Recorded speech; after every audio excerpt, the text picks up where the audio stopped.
Bedford Historical Society Speaker Series is supported in part by the residents of Cuyahoga County through a public grant from Cuyahoga Arts and Culture, and also in part by the National Endowment for the Humanities. Any views, findings, conclusions, or recommendations expressed in this program do not necessarily represent those of Ohio Humanities, National Endowment for Humanities, Cuyahoga Arts and Culture, or the Bedford Historical Society. Welcome to the Bedford Historical Society Speaker Series. Now tonight, we have Cleveland, the birthplace of Superman. We have Michael Sangiacomo. Michael is a founding board member of the Siegel Shuster Society. He's a retired plain dealer reporter and wrote a weekly syndicated column on comic books. He also taught about comic book history for 10 years at Case Western Reserve University and is the author of a handful of graphic novels. It seems there's some of those graphic novels right here. Okay, Michael.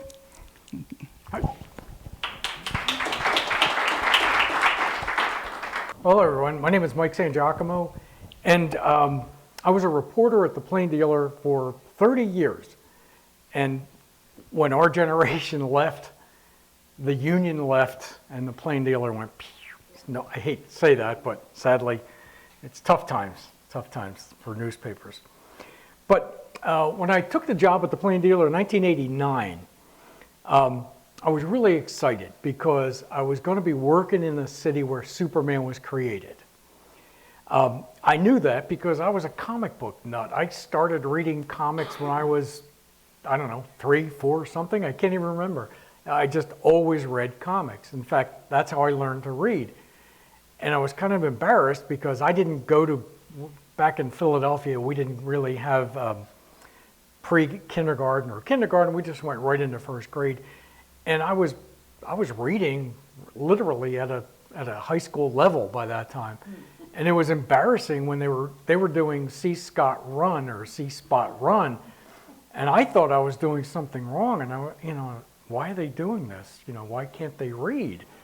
So anyway, I created comic books for that because my brother would sit there and we'd go over Superman comics and Justice Society comics, and he would read them to me, and I learned to read that way. So anyway, when I came to Cleveland, I thought, this is great. Home of Superman, place where Superman was created. Cleveland's the only place in the world that can say that. Toronto tried to steal it because the artist Joe Shuster was born there, but he left when he was like 9 or something. But we were the place where these two guys were when Superman was created. So that being said, I was shocked when I realized that the city had done little to capitalize on this. I remember I would sit down with various mayors and people like that over the years because I was a reporter, and I would always say, where's the billboard that says Cleveland, home of Superman? You're the only place that can do that, and you've never done it. Why isn't there a Superman Day? Why isn't there something to honor Superman? And in every case, it was like kind of I'll get back to you on that, and they never did. And I was surprised that sometimes, very often, they didn't know that, which drove me crazy. So I talked to my editor at the time, and I said, I'm a comic book fan. I'd like to write a column on comic books. I did it at my previous paper. It was very popular. So he said, sure. So I ended up doing a weekly column on comic books that was syndicated nationally. And as my editor, I don't even remember when this was, but it was maybe 10 years later, he said, do you realize that you've written about Superman 500 times? And I said, well, that makes sense. I said, that surprises me, but it doesn't surprise me. But anyway, there were some minor victories here and there where we'd get some ink in about Superman. But it wasn't until 2006 when I was really angry. I forget why, but I was really angry, and I said, I've had enough of this. And I went into the editor and I said, look, I'm tired of playing footsie and being nice. I said, I want to write a nasty article. I want to say, Cleveland, what is wrong with you? And they said, sure, go ahead. So it was a full-page article, giant picture of Superman, in which I just, went after Cleveland. I said, what is your problem? Why aren't you doing anything? It was like one of the anniversaries, I forget which one, 75th or something. And why aren't we doing anything? And I said, I think we should declare this the Summer of Superman. And anyone interested in forming a group to get together and get something done, the Positively Cleveland group, which was like what do you call it? The Chamber of Commerce type group. They said we could meet at their place, and they were all behind that. So I asked everybody, let's meet there, we'll talk. And I went in, there were like hundreds of people there, and it's like, oh wow, this is more than I expected. But it was great, and out of that came the Siegel and Shuster Society. Jerry Siegel's cousin, Irving Fine, was there. He's a founding member. Joe Shuster's cousin, Lee Goldie, was there. She's a founding member. Jerry was the writer. Joe was the artist. So we had and then we had two aunts of Jerry Siegel. So we had families there, which was really, really exciting. And the society has progressed since then. And I'm going to talk about this later, but we're in the process of raising a scant $2.5 million for the statue of Superman. This is the third attempt at a statue. There was one 10 years ago, which was on the way, and it was different from this. And the county and the city were going to do it. It was going to be a bridge between downtown and the Rock Hall, if you guys remember that. And this was good. The bridge was going to go like this and swerve around and go down, and this was going to be in the middle. And it would have been beautiful, but that fell through. Then there was another case that you guys never even heard of. In front, north of the stadium, the Browns Stadium, all that area, I forget, a huge amount, there was going to be a shopping center, a park, that was going to be called Superman Park. There was going to be housing, there was going to be apartments, condos, this whole thing. And it was approved by the city. And the guy behind it was a member of our society. And Dick Pace was his name, and Dick was a great guy. And we had another statue that was ready to go. And then something happened, and the city said, never mind.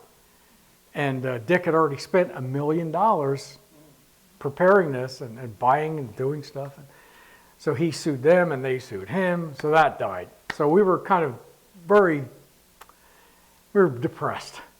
And then finally, we decided, let's try one more time. And it worked. And all of the people that we used to deal with at DC and Warner Brothers were gone. There was one guy left. So we were sitting around having a meeting, and I said, well, you got to call him. And we were scared to death, because if he said no, that was the end. We didn't know anybody else. We'd have to start all over again. And we called, and he said, I'll get back to you. And he said, let's talk. So they approved it.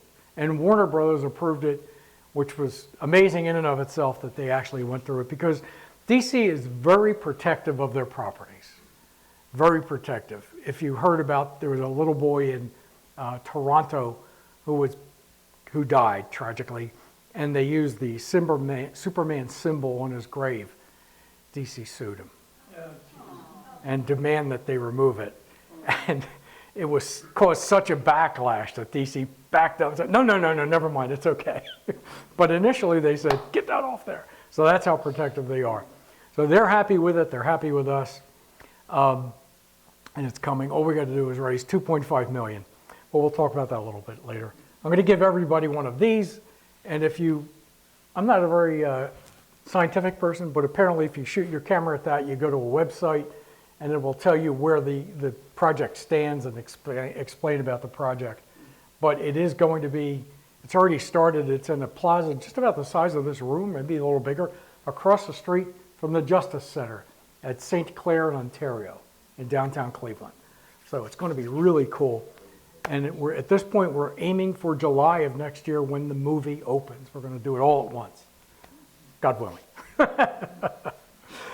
Anyway, so getting back to that, over the years, the Society's done a lot for Superman to honor him. And I don't have a picture with me, but I should. But the house where Jerry Siegel was created is at 105th and Kimberly in Glenville. Not the greatest neighborhood, unfortunately. And the house itself was bought by a couple, and Hattie and Jefferson Gray. And Hattie told me the story. She said, you know, I don't understand it. She said, it's so funny. She goes, I'd be sitting out there on my porch, and a bus would pull up. And all these people would get out, and they'd start taking pictures, and I would just look at them, and she said, I didn't know what they were taking pictures of, and then they'd get back in the bus and they'd leave. And she said, and this just kept happening. Until finally, she said, one day, she said, I just went off the porch, and there was a whole group of Japanese people. and I just said to them, what are you taking pictures of? And they told me that this was where Jerry Siegel created Superman.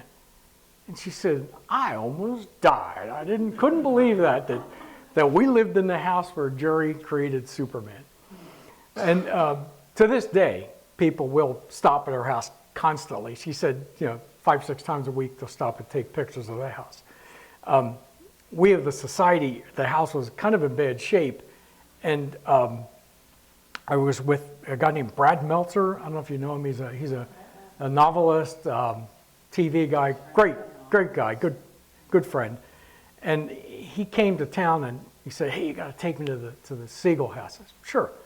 So we went to the Siegel house, and I hadn't been there in a couple of years, and it was in bad shape.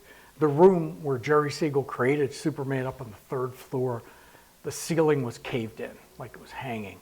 And here's the desk, put right where Jerry's desk used to be. And we were just stunned. And a funny story came out of that I'll tell you in a minute. But basically, so we went out and we sat on the porch, and Brad said, we've got to do something. We've got to save this house. And I said, yeah, we do, but what are we going to do? So he said, well, you write the story. And he said, we will have an auction. So I don't know if you remember this. It was back in, 2007 or something. So I wrote a big story saying that we are auctioning off this amazing stuff because Brad knows everybody. I mean, everybody knows Brad. So we had things like, we had all these famous artists all they donated like drawings of Superman. Originals. I mean, these are not just copies. These are like original one-of-a-kind Superman drawings. We had TV companies, TV offering walk-ons to Lost and a whole bunch of other the TV show Heroes. So people would bid on that. So we had 4 different auctions, one a week, and it was done through the internet. And we ended up raising $111,000, which was enough to fix up the entire house. And it also allowed us to put some really cool stuff in front. If you ever get a chance, you got to check it out. We have these really nice fences that are made of big metal with a big S in the middle of it. And then the other fence has a big S in the middle of that we have written the history of Superman. And myself and Brad Meltzer and Brad Recca, he's also on the society, he was a teacher at Case, the 3 of us wrote that. So I can always brag that I wrote something with Brad Meltzer. But, so that was like really cool. And that's still there today. That was probably one of the biggest things we ever did. But, do you want to hear the funny story? Yeah. You guys aren't going anywhere anyway. So Brad and I are there, and I looked up, and I said, what's that? Because there was like a patch, and I knew what it was. It was the entrance to an attic. And Jefferson said, it's the entrance to the attic. I said, wow, attic, huh? You been up there? Yeah. I said, you've never been up there? And he said, no. And I said, Jefferson, at this point, action number 1 was worth $1 million. I said, he was a kid. Kids put stuff in attics. And he goes, don't worry about it. And I said, how long have you been here? And they'd been there since 76 or something. He said, we bought it from an old guy, a real old man, and he bought it from the Siegels, and he said he'd never been up there, and so, well, he said there was nothing up there. So we're going nuts. I mean, as I wrote a story about it in which I said, and Brad was like looking around for something to stand on, like, give me a chair, give me a large dog, give me anything. And so I was saying, you've got to we've got to see what's up there. You can't do that to Superman fans. We've got to know what's up there. Oh, no, you'll hurt yourself. Come on. And he kind of shoved this out. So we're both having heart attacks about that. And then later on that night, I called him to bug him again about this. And he said, I must mess with you. He said, we've actually been up there. We cleaned it all out, and there's nothing in there. It's all blown insulation, but there was nothing up there. And I said, oh, man, that's the cruelest thing you could have done to a Superman fan. I'll get you for that.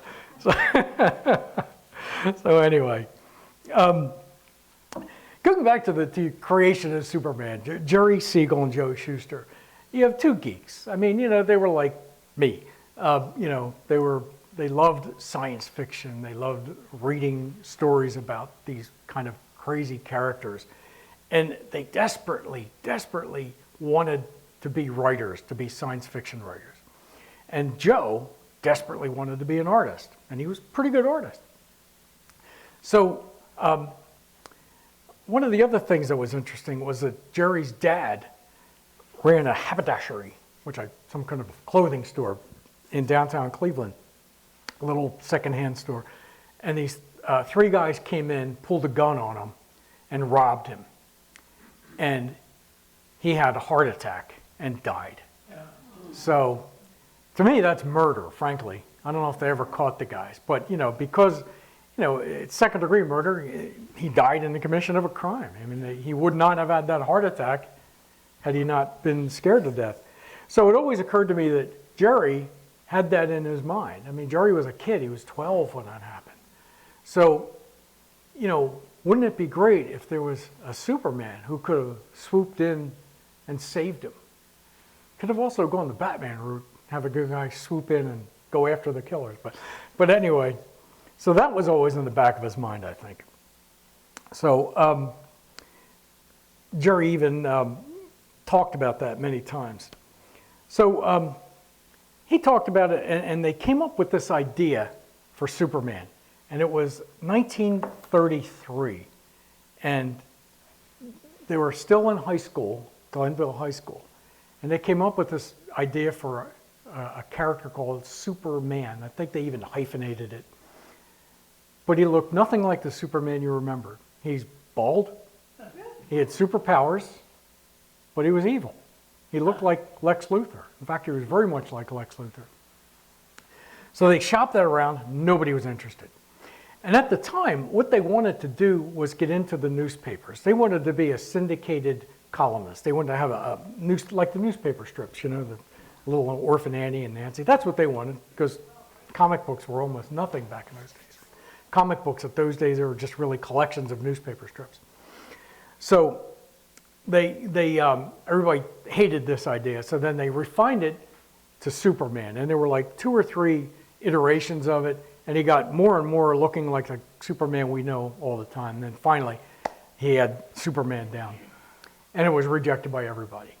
And any of you who are writers know that wonderful feeling of being rejected by publishers. So undaunted, they started offering other things because the publishers, they were starting these new things called comic books back in the late 30s. And they said, well, we got this book with spies and detectives, so maybe you could do like a G-Man thing. So they actually did start writing comic books before Superman. And so they got their feet wet. And then one day in 1938, DC said, we're starting a new book called Action Comics, and we need something. We need a character. We need a story. And they pulled this one out of the files. And I said, this will work. So that's how Superman became the character who was on the cover of Action #1. Now, ironically, because they didn't care much about the comics, if you've ever read this book, it's a very strange read because you open it up and the first page describes about Krypton and where Superman came from. And then the second page, he's jumping across the city carrying a woman with no explanation. And the reason for that is they cut 6 pages out of the story. They cut the first 6 pages out, and then you just jump into the middle of the story. But it was so good and so different that it sold anyway. When Superman got his own comic a year later, Superman Comics, they reprinted the whole story with the missing pages. So now when you read it in Superman Comics, you get the whole story of why he was dragging this woman over, jumping around buildings, carrying this woman. The Superman of that time was very different from what he is today. He was a protector. And knowing Jerry's history, it makes sense.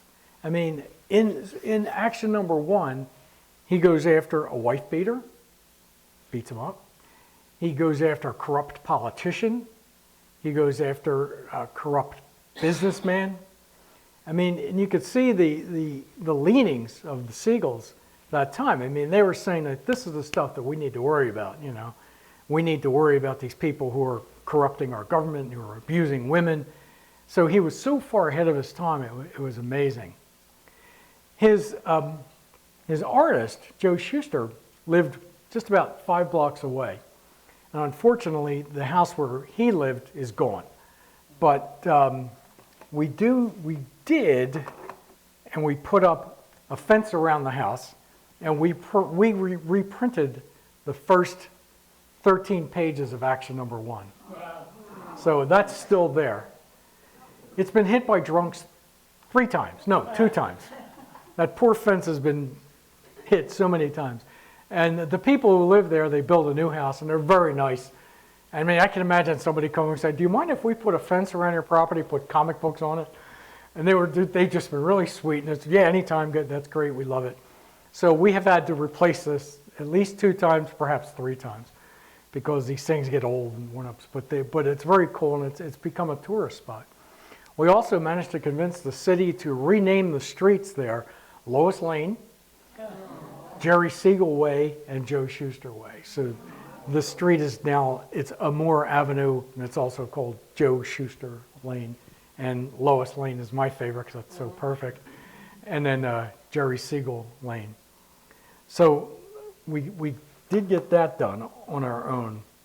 But basically, Jerry, the story is, and I don't know how apocryphal it is or not, but Jerry, when he had this idea, it was the middle of the night, and he just couldn't sleep, and he just kept thinking about Superman, and he just got it down. And the next morning, he didn't sleep at all, and he ran 5 or 6 blocks to Joe's house and woke him up and said, "This is the story," and told him the whole story. And Joe just immediately started drawing it. And he was so excited because this was much better than what they had done before. And they were so poor at that time that Joe didn't even have paper. I mean, they used to draw on butcher paper and wallpaper. He would they'd go into an old abandoned house, they'd tear down wallpaper, and he would draw on the back of it. So, I mean, that's how poor they were. They also used to take the trolley downtown almost every day, and they'd go to the library, and they would sit in the library and they would just read all these books, and they would look out over Terminal Tower. They would just look at it, and they would fantasize about a guy jumping over the tower. So, which is another reason why Cleveland should have been much more proud of Jerry and Joe. So they did sell the rights, and it was a hit. It was a surprise hit. Nobody expected it to be a hit, because if you look at the next few issues of Action, Superman's not even on the cover. It's like, firemen, people like that. But then finally, the story, and again, this could be apocryphal, we don't know, was that the publisher of DC Comics was at a newsstand. And while he was there, he's looking at the stuff, what they sold, and he said, "How's this stuff selling?" And while he was there, a little kid came up and said, "Do you have the new Superman book?" And he goes, "Nah, man, we sold out of that." And he goes, "Well, when are you going to get more?" And he said, "I don't know." And then the publisher asked the guy, he said, "Is it popular?" He goes, "Oh, it's selling like crazy, but they want Superman. I don't know why you put those other junk on the cover. They want Superman on the cover." And that was when they started putting Superman. I think it was like issue 9. Superman was on every cover ever since. So famously, the story that it goes around is that, and I've written some comics, so I know that this is what happens. You get a check, and the check basically on the back says, "We own everything. If you sign this check, we own everything you did," and blah, blah, blah. So that's what they signed. They signed the check. So they got, for that first issue, they got $130, which they split. But that is deceiving because it was so big and because the publisher was making a fortune, they were getting paid compensation. I mean, they were making, now remember, it's 1938, 1940, that era, 75 grand a year. Oh, yeah, 75 grand a year each, which is, I don't know, $1 billion today, who knows? I mean, it's probably, anybody guess how much that would be today? I have no idea. Like, I think probably $250,000 maybe, something like that. It was a lot of money. But that sounds like a lot of money, but in addition to that, they had to produce the comic themselves. So they had to go out and hire a bunch of artists because Joe Shuster, even at that time, was having vision problems. Mm-hmm. Joe was cursed with vision problems. So he would like go like that and have to draw. So he could not keep up with this number of books, 2 books a month. So they hired a bunch of people, and they would draw most of the book, but Joe wanted to draw the face of Superman. So they would do everything else and leave the head there, and Joe would go in and he'd finish it off by putting the face together. So their studio was like 105th and Carnegie, I think, or no, 105th. What's the next street down? Euclid. 105th and Euclid. It was right there. It's now part of the hospital.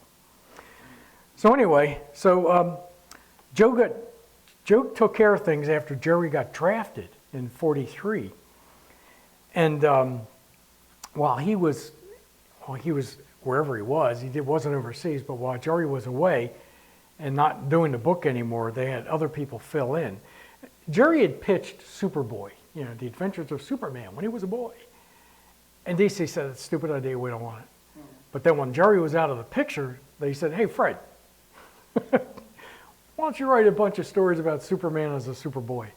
So that really angered Jerry and Joe because they had someone else do it, and Jerry and Joe weren't involved in it, and they really wanted to do that. So when he got out of the service, things got worse because then the radio show came out, the Superman's movie series came out, and they started to say, "Hey, you guys are making like millions of dollars on this, and we're not getting that much because by the time we pay these other guys, there isn't much left." And I'm still angry about what you did with Superboy. And they basically just said, take it or leave it. So they left it. And unfortunately, they got a crappy lawyer, and the lawyer sued. And as DCs want to do, if you sue, they fire you. So they fired them. So in 1948, they actually got a settlement of $100,000, and most of that went to the lawyer. So they won, but they were jobless. And it was hard for them to recover from that. Joe, the artist, never really recovered because, again, his eyesight was getting worse. He would do little things here and there, uncredited, and he ended up, this is so weird, and his cousin hates when I bring this up, but he ended up illustrating a porn magazine. And he used the characters of Superman in these risque things like Lois whipping Superman, naked Lois whipping a naked Superman, Lex Luthor doing whatever to somebody else. But it was all the Superman characters. And it was so obscure. It was, I can't even remember the name of the title of the little magazine was something like 10 Degrees Before Midnight, some weird title. And you could only buy it in New York City, and you got to buy it at a newsstand, and you had to go up to the newsstand guy and say, "Hey, you got a copy of that?" And then they'd sell it to you. So there was almost none of them left in circulation, but they finally did collect it and they put it out as a book. They put them all together, which his family was not very happy. But ironically, it was some of the best drawings he'd ever done. They were, I don't know why, but he just really did a great job with these drawings that were not what you would expect. Jerry, basically, their big thing that they did after they left Superman was to start a new comic, and they were going to publish it themselves. And it was a comic that they thought this is going to be bigger than Superman, so it was totally original, and nobody else would touch it. No, nobody else would ever have anything like it, and it was going to be bigger than Superman. And the name of it was Funny Man. We've all heard of that, right? Funny Man? Not such a good idea. It was based on Danny Kaye. You ever remember Danny Kaye? It looked like Danny Kaye, and basically he was a guy in a clown suit with a squirting flower, and he, I don't know, was a detective or something. It was really bad. And it lasted like, I don't know, 10 issues and just went, phew. So that's when they were pretty depressed. Jerry's wife, Joanne, went to DC and begged them to put Jerry back to work. And they didn't for years because they were kind of angry at him. But then in the late 50s, right around these times, they hired him back. So these are like some of the stories that I think Jerry did. I think he did this one. They never gave him credit. They never credited the writers or the artists in the stories. But Jerry did get to go back, and he did get to write Superman again, which he always wanted to do. Unfortunately, his editor was a guy named Mort Weisinger, who's probably the biggest jerk in publishing. So what Mort would do, and this is according to Joanne, and it's been published many times. What Mort would do is, Jerry would come in. I got a story idea. Blah, blah, blah, blah, blah. Superman loses his superpowers and blah, blah, blah, blah, blah. And he'd say, that's the stupidest idea I ever heard. Get out of here. Get out of my office. And Jerry would walk out and he'd say, and send so-and-so in. So he would send in another writer. And the writer would sit down and Mort would say, okay, I got an idea for you. Superman loses his powers, blah, blah, blah, blah, blah. And then the guy would go out and he would say, I got this great story from Mort. And Jerry would say, that's my idea. But they did this for years. They just tormented him, which is really sad. This is just kind of funny. Superman, DC Comics went into a fat-shaming phase in the 50s where Lois is fat, the Flash becomes fat, Superman becomes fat, Jimmy Olsen becomes fat, and it was just funny. Everybody became fat, and that is only exceeded by the number of spanking covers. Somebody at DC in the 50s loved the idea of spanking. So like Superboy was spanking Lana Lang, and Superman was spanking Lois, and Clark Kent was spanking somebody. And it just there's a whole series of spanking covers that they were into. But these are just some of the cool stories that came out. Now this one, for example, the three Supermen from Krypton. I don't know if this was one of Jerry's or not because it was a little early before Jerry got there. But they would take this story and it would run on the cover, and it'd be a good little story.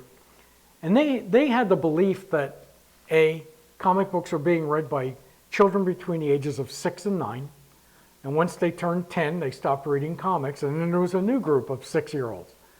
So every 3 years, they would recycle these stories. So this particular one, I've seen 3 versions of this. Every 3 years, they come out with a new version of the same story because of their belief that comic books were for kids. In a lot of cases, the best thing about these comics were the covers. The covers were gorgeous. To this day, they're gorgeous. The stories, not so much. This was one that I read as a kid, one of the earliest ones I ever read. This came out doesn't have the seal of approval, so this came out as like 55, 54. 10 center, yeah. Superman's Big Brother was another recycled story at least 5 times. They eventually recycled this into a new character called Mon-El, who's still around in some fashion. I haven't seen him in a while, but well, long story. He's still around. The Thing from 40,000 AD, another story, recycled at least 3 times. But again, the cover was always the best part of the story. And this features a character named Mixes-Pidlick, who was actually introduced in the 40s, who's still around today. He's basically an imp who's a magic and he can do anything. They're usually stupid stories. This was a great one. I mean, that's such a wonderful cover. Gulliver's Travels type cover. And this one is one I've read almost every one of the Superman books because they're reprinted constantly. But this one I have to read because I've never read that one. Looks pretty cool. That was their idea of what TV was going to look like in the future. Yeah, and there's Rip Van Superman. They love talking about the future, like 1990. What it's going to be like. And this one, it's 2956, so they went way ahead. Death of Superman, that happens many times. The Bride of Future Man.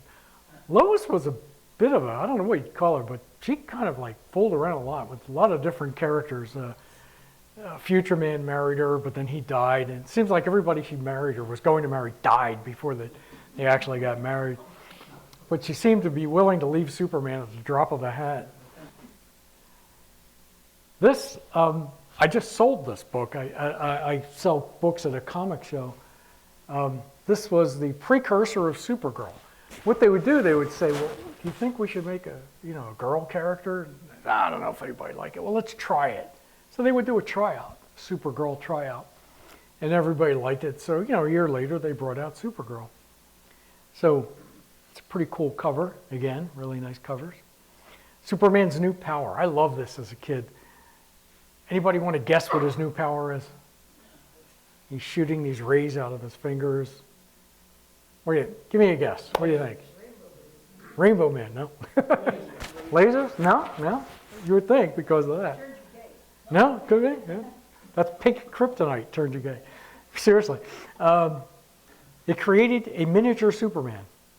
There's a little tiny Superman that would do whatever he told him to do. So it didn't last, the little Superman died. Saving Superman. Superman joins the army. Superman with his love of Laura Laramus, he met her in college. She married another merman, imagine that. Lois was horrified.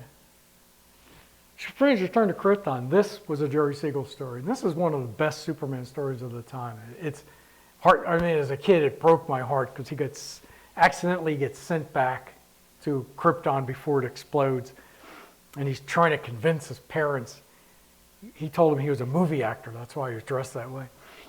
And he was trying to convince his parents to make a bigger ship, because the planet's going to explode. But before he could, the planet exploded. And there's some weird reason he managed to escape and come back. But since then, let's see, Lois has been to an unexploded Krypton at least twice. Jimmy Olsen's been there. Batman has been there. It's like everybody was at Krypton before it exploded. And then recently, in a book that I really hated, we were told that Jor-El survived, that he was taken away by a guy named Dr. Manhattan from The Watchmen. Anybody ever see it? Great book, great series. And he was taken to current time. He survived, but he was crazy. So in the very end, they sent him back and let him die. So there was 2 Jor-Els dying at Krypton. Flame Dragon of Krypton, that was great when this dragon guy came back, a different version of him at least 5 times. Kept bringing him back. This was a really good, one of the better deaths of Superman that seemed very real. And it was a fake story. It was an imaginary story. So they got to kill Superman without actually killing him. But it was really powerful. There's our dragon friend again. This was another one of those stories that was reprinted at least 3 times. Here's Superman dying from virus X, which almost killed him. And they saved him because of white kryptonite. white kryptonite destroys all plant life, and there's only one piece. And somebody figured out that he was dying, it was plant related, and saved his life. That was cool. This is another imaginary story where Superman was split in two, Superman Red and Superman Blue, and they each had half the powers. But they were able to marry, one married Lois and one married Lena, and they had kids. And the funny thing is, they reprinted this in black and white. So you can't tell what's going on because they look exactly alike, except for the fact that one was red and one was blue. I was like, didn't you guys think about that? Now we're getting into the 60s. That was a really good one. And this is I have some of these over here, the race between, the big question was, well, who's faster, Superman or Flash? They raced 10 times. And it wasn't always, that's Barry Allen. He was the original Silver Age Flash. And then he was replaced by Wally West. So he raced Wally West, he raced Barry, he raced the Jay Garrick, the Flash of the 1940s. And it's like Superman won a couple, Flash won a couple, and a couple were tied. So the question's really unanswered. It's like, who wins? It depends. This is a modern one. What they figured out today, very, very cleverly, they're trying to keep it alive. And there are sites you can go to, readoldcomics.com, shouldn't tell you that, but you can kind of read anything. And they're sort of illegal sites, but nobody cares. So all the kids today, they don't really buy comics anymore. They just like go online, they just read them. But old guys like me are still collecting them. Hence my garage, which is full of 40,000 comics, which my wife keeps yelling at me about. So what they do is they'll have, this will be the book, right? In addition to this book, there are maybe 10, maybe 20 different covers. And they're beautiful. They're really nice covers. And one of them will only be available if the comic shop owner buys 250 books. So he buys 250 books, he gets one of these. And of course the idea was you mix it up and somebody just gets it. Well, no, the comic shop owner gets it and puts a $100 price tag on it. But what this means is that a lot of collectors will want to buy these different books with these different covers because one of them is going to be worth a lot of money. They're all usually worth more than the regular book. So if you buy it for $5, it's like $1 more than a regular book. You might get a book that's worth 50 bucks. So basically, they put out one book and there's 10 versions of it, 20 versions of it. Marvel does it too. So they're really raking it in because they're not putting out as much. They only have to pay for it once. And artists, friends of mine, say, we're not going to do a book anymore. Why would we do a book? Because we could do the cover and get paid like $2,000.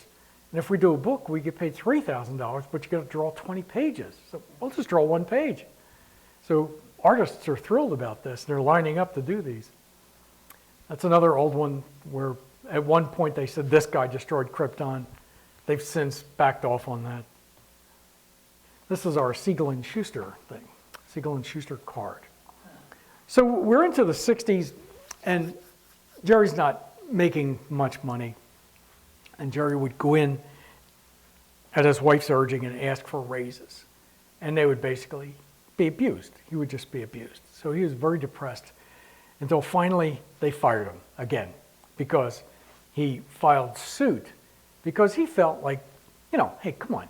You guys are making all this money and now there's going to be a movie? This is when the movie was coming up in the early 70s. And, I want a bigger piece of the pie. And poor Joe is almost blind at this point, living with his sister. So we deserve that. So they fired him. He was very upset to the point where he would be writing letters to DC and Warner Brothers and threatening them and saying, you got to do this. And at one point he said, I'm going to put on a Superman suit, I'm going to go to the top of the building, and I'm going to jump off. I'm going to die. How do you feel about that, you know? So it was really bad.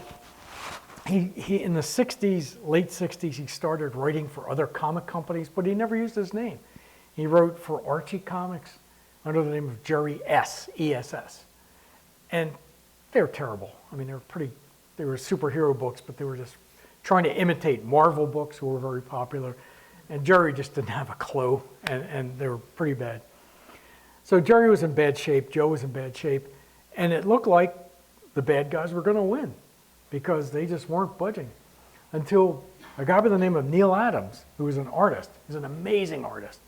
Neil Adams is the guy in the late 60s, like 69, 70, who said, I really hate the Batman TV show, and I hate the way the comics are now imitating the Batman TV show. I mean, they're junk. They're kind of silly. So he started doing these covers that were really exotic and dark and mysterious. And the writer was a guy named Denny O'Neil, was a great guy and one of the best writers in the business. He started writing stories to go with those covers. So there are these dark stories about Batman, and Batman wasn't a joke anymore. He was a tough guy, the Batman you have today. So Neil's status was way up here. So Neil was teamed up with a guy named Jerry Robinson, who drew some of those early Batman stories in the early 40s. And they started a movement. They talked to all the other writers and artists, and they went to DC and they said, look, we demand that you help Jerry and Joe. We demand that you give them a stipend, you give them, and give him credit from now on. Jerry and Joe should get credit for every Superman project. And initially, Warner Brothers balked, but then they said the magic words. They said, we are going to go to the media. We are going to tell the world the way you've treated the man who created Superman and the man who drew Superman. We're going to tell the world. And good luck getting your movie out if that happens. And they blinked. So to this day, Jerry Siegel and Joe Shuster get their name on every Superman project. And that saved their lives. They both got I think it started 50 grand each a year, and it went up every year. And so they were able to live comfortably and not worry about, feeding their wives and children. So anyway, getting back to the Siegel and Shuster Society. Take one of these and pass it around. And as I said, this will just tell you where we are with the with the project. And we've already raised, I think we're at 900,000 at this point. So we've got, about 1.5 million to go. We're not worried. The society is also, I suggested, I said, why don't we have Superman license plates? Why don't we talk to the state about doing it? And so we did, and I didn't know if it would ever happen. But again, DC was in a good mood, and they said, sure. So they let us do it. So we make, I think, $10 for every plate, every Superman plate. But we are the only place in the world where you can get these officially. And we keep and the state constantly gets requests from around the world saying, we want to buy a license plate. And you got to have a license in Ohio. And they're saying, we'll give you $300, just buy us a plate. So it's kind of funny. So we did that. We did the house. We rebuilt that. The airport. Has anybody seen the airport exhibit in Cleveland Hopkins? We did that. That's ours. That was a lot of fun. The library has an ongoing Superman exhibit that's really nice on the second floor at the Cleveland Library. Before that, for 1 year, they had a massive Cleveland exhibit, and it was the biggest exhibit they ever had. They had more people come and see that exhibit than any other they've ever had. So they keep bringing it back and using it. The Cleveland History Museum is going to allegedly have a big Cleveland display starting in February or March of this year, and it's going to go right up to the movie. They were going to have it this year, but they had a fire in the room where the where it was going to be. So we don't know if we're ever going to have a Superman museum, because DC has said absolutely no to that, which is kind of a shame. But we might have a Superman statue. We will have a Superman statue. The statue is actually either cast already or is going to be cast, hard to say. In addition to the statue of Superman that you saw of him standing up or flying, there's going to be 3 statues of Jerry, Joe, and Jerry's wife looking up at Superman. And then another statue of a suspicious phone booth with a pile of clothes outside of it. So that's going to be the whole exhibit. And then there's going to be benches, and we're going to have the history of Superman is going to be written on the side of it, and Jerry's daughter Laura is going to write it, and we're going to help her. So that'll be really neat. And like I said, I can't guarantee it, but I think we're pretty close to it. I only have a few of these left. We started giving away Siegel Shuster Society memberships. So, but we got such a demand that we ran out. So these are the last ones. So let's see, how can we be fair and give these out? How about if I ask a question? You think the front row? All right, 6. So how about if I ask a question, and if whoever wants to answer, raise your hand and we'll pick you. If you answer right, you get a card. So, okay. What was the name of the character who played Superman in the infamous, wonderful 1978 movie? Christopher Reeve. Okay. Should raise your hand, but okay. Oh, I'm sorry. All right. All right, you get one. That's right. How many can I answer? That's it, just one. Put your name, the town you're from, and your email so we can put you on our list. Okay. They have the listing of the different kinds of kryptonite there. And before you guys came in, we were talking, and there's a bunch more there, including, I was not kidding about pink kryptonite, which was featured in one panel in one comic, meant as a joke, but it turned Superman gay, which is kind of funny. It was a big joke, but it went in the list as one of the Superman things. So there is Superman green, kills him eventually, but it causes blood poisoning. It takes a while. Superman red. Who wants to tell me what red kryptonite does to Superman? Changes him around or Well, something. we need a hand. Go ahead. Changes him, it does something mysterious. It changes him Exactly. around. Unpredictable effects. It might turn him into a fish. There you go. Yeah, it is the front row. Oh, you already have one. Okay, so somebody else is going to get it. Okay, the combination of red and green kryptonite. Oh, I told somebody, if they put red and green kryptonite together, any idea what that does? It gives Kryptonians an eye in the back of their head. Wow. That's all it does. It's been used twice in the books. Okay, let's see, what else? One of the other survivors there were actually quite a few survivors of Krypton. One of them was a dog. Now, who can tell me the name of Superman's dog? Yeah. Crypto, there you go. Okay. My dog is named Crypto. All right.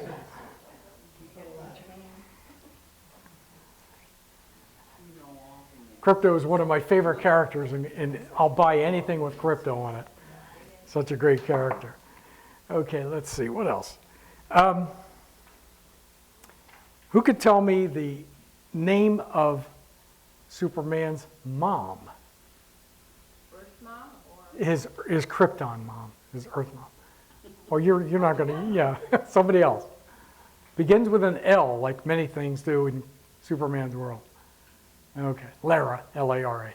Okay. If you notice, all of Superman's women, it's LL, Laura Loramus, Lois Lang, Lois Lane, Lena Lang, blah, blah, blah. There's about 50 of them. Okay, let's see, what else can I ask you?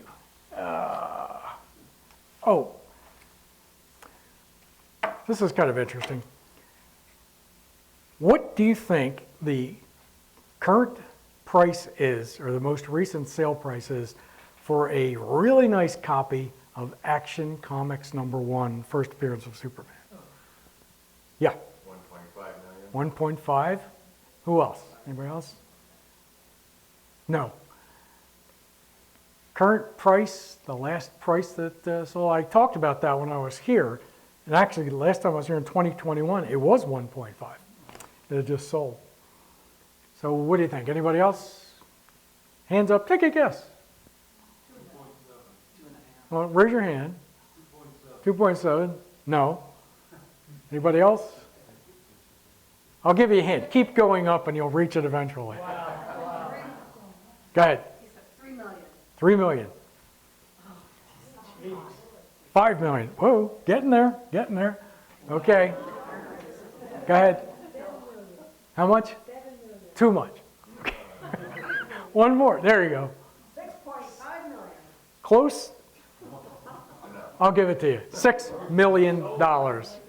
Now, if you guys had bought it when I was here, what was it, 3 years ago, when it was only 1.5 million, it is now worth $6 million. Isn't that amazing? Here we go. Thank you. And your thing's coming around.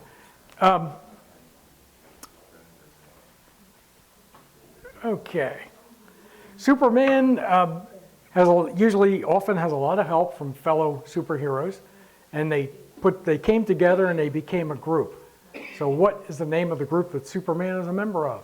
Yes? Justice League of America. Very good. Very good. There you go. There you go. If I can get this other thing here, it'll be very cool. Superman, where's my techie guy? I'm trying to get to the other thing. Back in the 90s, Superman actually got married, finally, married Lois. And the only reason he did it was because they got engaged in the TV show. It was, I can't even remember the name of the TV show. I didn't like it very much. Dean Cain, the one Dean Cain was in. Everybody saw it? Did you get it? I know I needed that. Okay. Sorry. That's all right. So anyway, DC had to quickly marry off Superman because he was being married off in the TV show.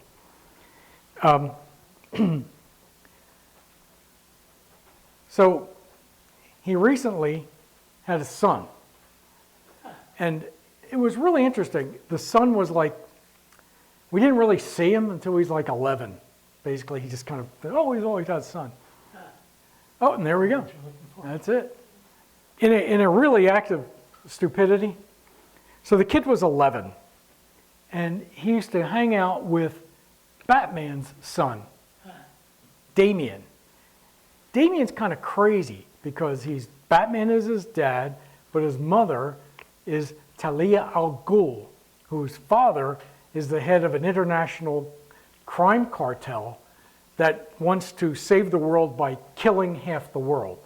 Ra's al Ghul says, yeah, right. Ra's al Ghul says there's too many people, we're never going to survive, we've got to kill at least half the world and then we're going to be good. So he's been constantly trying to kill half the world. So he raised him.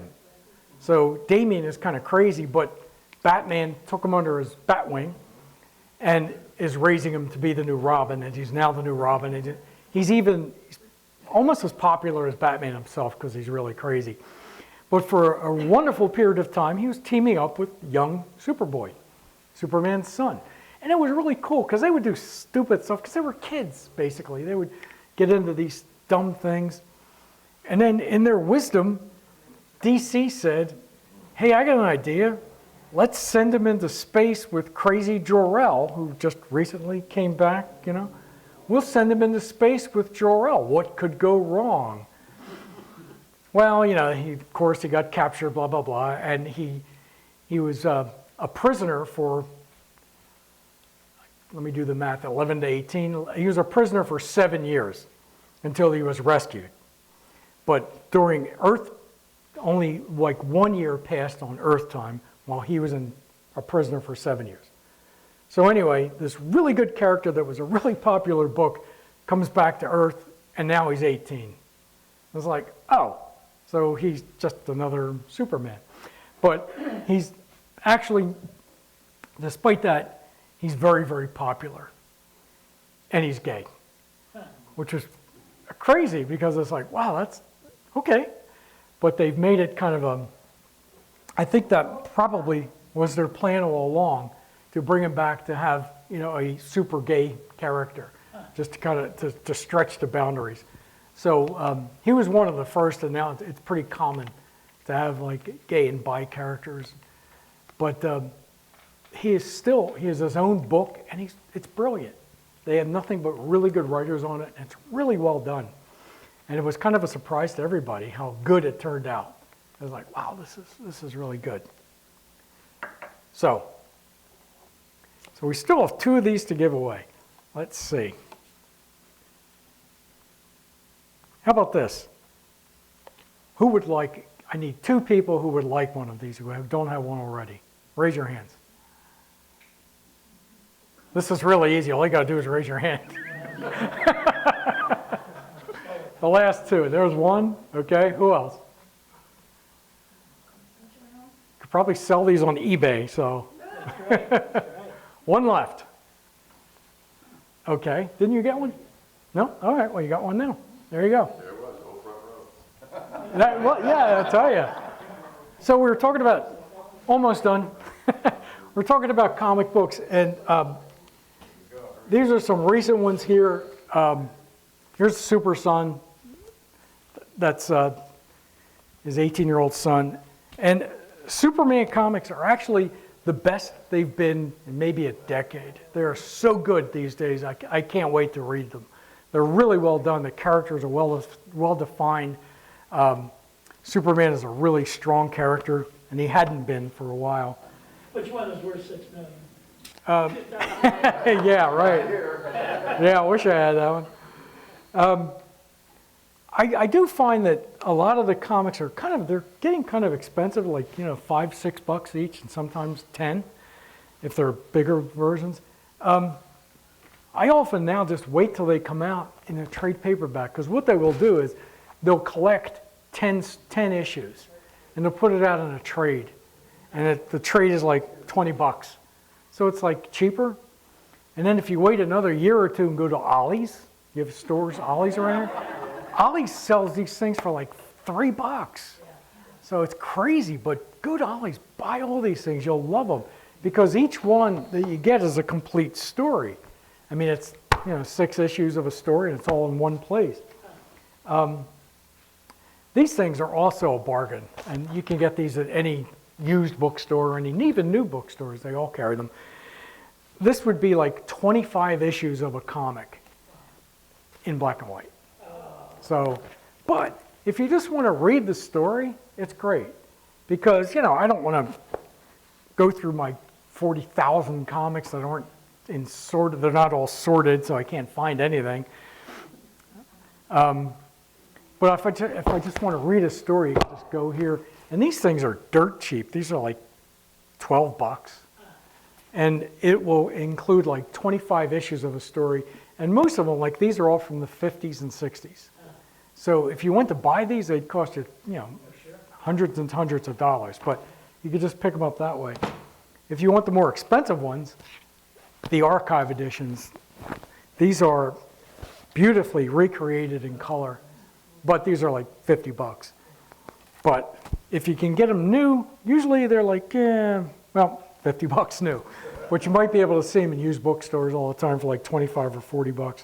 But they're really great. I just bought this one the other day, World's Finest. It's when Superman and Batman come together in one book. And I bought it, I traded it to another dealer because there was one story in there that I'd never read. I said, I never read that, so I got to buy this to read it. So anyway, so if you're into comics, I mean, you know, check out the trades because they're definitely worth seeing. I got a question. Yes, sir. The library I go to sometimes in Rocky River has an entire wall of adult comics. That's great. I mean, great. it amazes me. I've not taken any out. I'm not that interested in adult comics. What are your When you say adult comics, I mean, that's just they're like made these. for audiences. You Yeah. said 69 on the other one. Yeah, yeah. For a reading level. Well, they're not 6 to 9. Now they're maybe the Flintstones comic and Sonic the Hedgehog or something. But Well, these comics are today are adults. meant for, It's in the adult section of the library. yeah, right. Comics today are meant for teenagers and up. Yeah, that's right. And some of them are very, very adult, but that's a different conversation. But yeah, but you should check them out. Yeah. Check out their trades. So, questions on Superman, on the Superman statue? Yeah. A question. Since the artists were from Cleveland, Yes.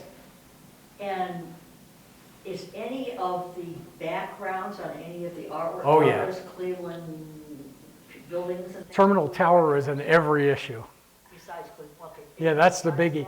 That really was the only noticeable ones. The others are just like storefronts, but he never put in like a local storefront. That would have been cool, but he didn't do it. But yeah, any other questions? Somebody? Yeah. This is more a question about yourself. Okay. What is your favorite comic? Today? Well, I'll say when you were writing, when you were a kid, when you were writing Yeah, now, yeah. today. When I was a kid, it was always the Justice League. I mean, because that was all the comics in one. All the characters come together in one. And looking back, they're pretty terrible, but I enjoyed them when I was 5. So, so they're probably my favorite. Today, it's hard to say. It goes up and down depending on the writers. What they used to do in the old days is like one writer would get Batman, and he would be the Batman writer for like 5 years, right? Today, it's like, okay, you got Batman, you got 6 issues. And while you're writing those 6 issues, this guy's writing the next 6 issues. So it's a 6-issue story arc, 6-issue story arc. So it depends on the writer. As I said, I'd say right now, Superman books are probably among my favorites. The Fantastic Four are finally good again. And they have a new movie coming out next year, which I hope doesn't suck. So I really enjoy them. I used to like the Avengers, but now they got new writers in it, and I don't like them anymore. So it kind of changes a lot. But yeah, over the years, like some of my favorites were ones. Well, you might have heard of Doom Patrol, a really horrible TV show. No, it was a good TV show, but it was weird. Anybody see it? It was on Cinemax. Very strange, very strange. But it was good in a strange way. But in the comic books, they were really good. Geez, so many others I buy too much. Any other? Yeah. Wonder what went wrong with the Superman TV show. It didn't last long, and it was pretty basic. Which one? George Reeves. Oh, yeah, yeah.